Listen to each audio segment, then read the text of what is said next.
Hey, welcome back to the shop and the last piece of the table saw only chess set build. Today we're going to do the queen. I kind of left her for the end. I really love this design.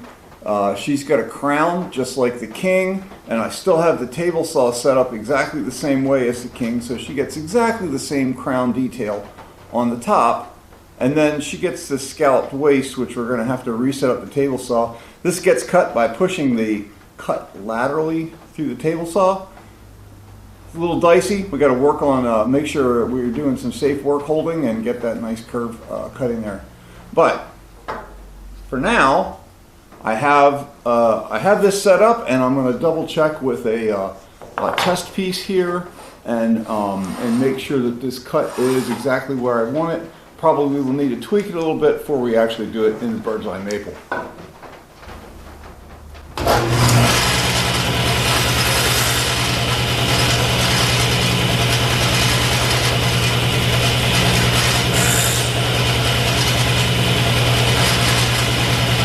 That's not quite enough.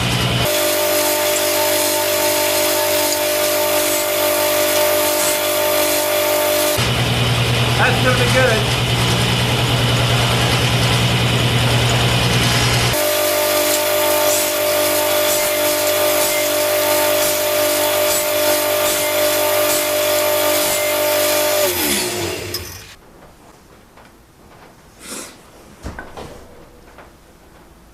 Alright, so here we are with our nice little 45 cuts and little points there on the corners of that. So I'm going to call that good, and it needs a little cleanup around the top because I don't want this little edge here on the crown, but we'll do that after the fact. A little sanding and filing, and that'll clean that right up. Alright, let's get set up for the other cut. Alright, so I'm getting my my fence set back up here on my table saw.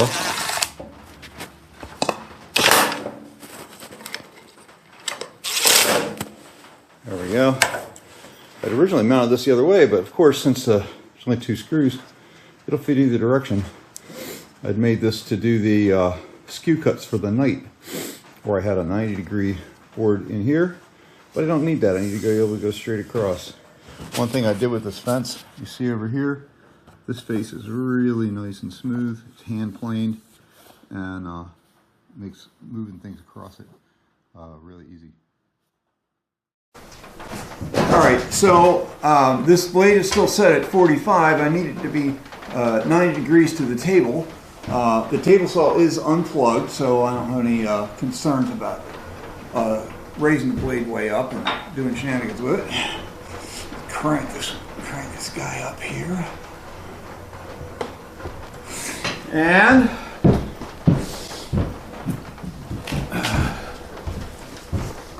this is a digital angle finder. These things are phenomenal. Turn it on.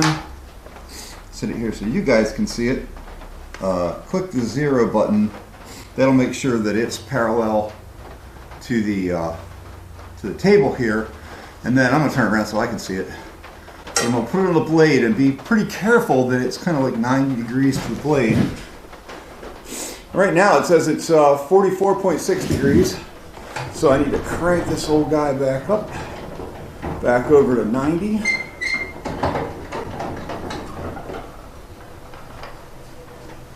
This pretty much stops at 90. 89.8, 89.9, and the, you know, if the thing bounces a little bit, you gotta wait for things to settle. Well, it says 89.9. I think I'm gonna call that good with a 1/10 of a degree. All right, lock that angle down. Double check my 0 here. Oh, 0 was off by 1/10 of a degree, so this is actually perfectly 90. All right. Turn it off. It's so fast to set it with these things. They're great. They're like 20 bucks. All right. Now that I have that at 90, I need to set. It's going to start way down, right? I need to just barely nip this each time that we pass it across.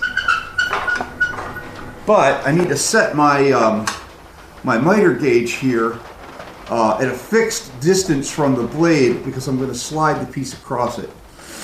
We're going to take very small cuts, so there's not really a concern with what they call side loading on the blade, and it's not a very deep cut anyway.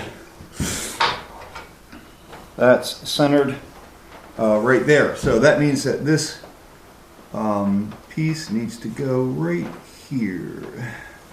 Right there. So what I'm going to do in order to clamp that down is I'm going to take this big wooden clamp to the gauge fence, and then I'm going to clamp that to the table. That'll keep this whole apparatus exactly where I want it to be. I had already double checked that this was 90 degrees to the blade, so I don't have a concern about, you know, this being off. I just need the distance to be correct.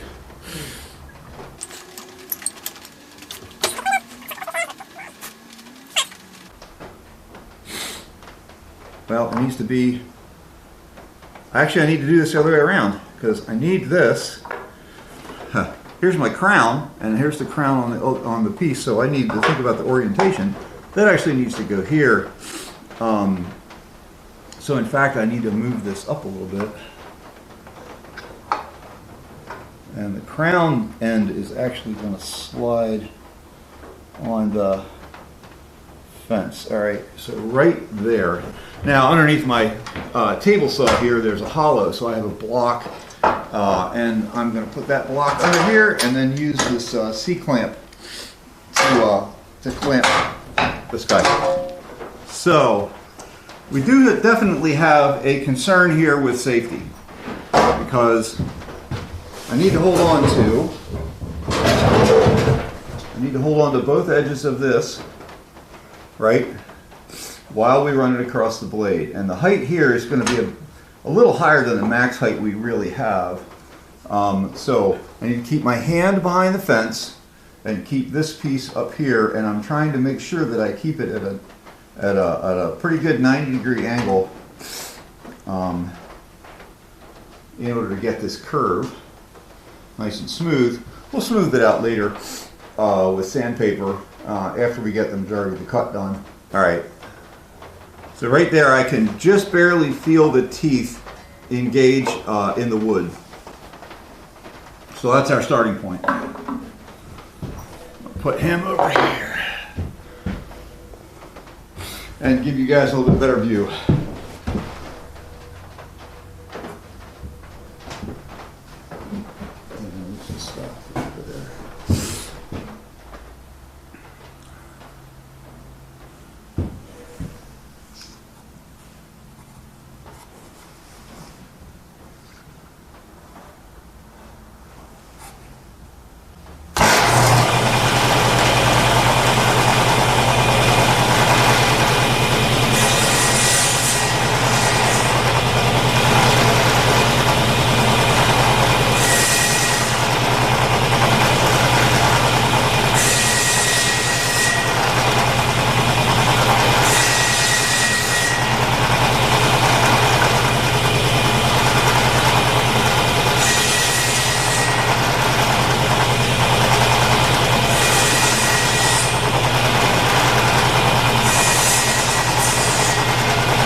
Increasing the height of the blade less and less each time, because as this curve gets wider, we're cutting more and more of the wood.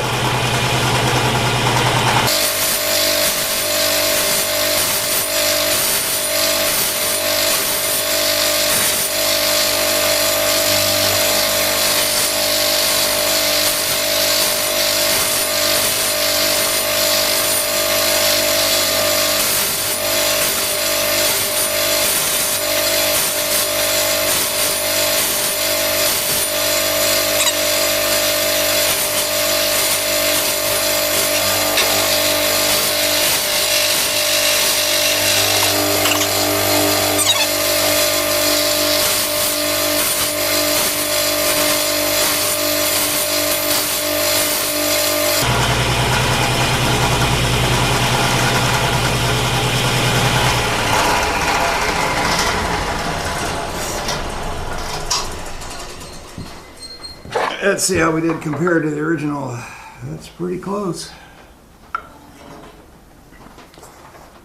Well, that completes all the pieces of the chess set. Of course, the one that I didn't do was the pawns, which these are, guys, in my design, these are just straight octagons, so there's nothing really to cut. You're just cutting them to length.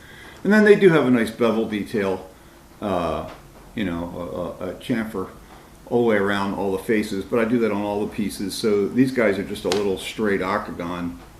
Didn't actually do a separate, you know, thing on those, because all it really is just sanding. The queen came out good. I do have a little bit of extra cut in here. I'm going to have to file off or sand off. Let's see if I can show that to you. Being your own cameraman while you're trying to do this stuff is kind of crazy. All right, let's see if I can get that in here. It should be in focus. This edge that shows up, this little extra lip right here, needs to get filed off so that you have a flat. If I show you what the original queen looked like, she's got a flat edge here. There's no lip sticking up, so I need to do that. And also then of course these scallops are nice and smooth where I've sanded them, and the you know, cutting across the table saw blade like that, especially without a zero clearance insert, which I really should make for that saw. The red insert that you could see there in the video is not super even, and so it was really difficult to get a nice smooth cut. I've got some roughness on this one in particular that's pretty bad. The rest of them are pretty good. The shoulder around here, that's not going to be hard to clean up. The shoulder along the top isn't too bad. That comes out pretty good with a nice flat surface to slide that across. A lot of that inconsistency would go away, and you'd end up with an even better cut than you have now. But even this isn't too bad at all. That won't take much to clean up.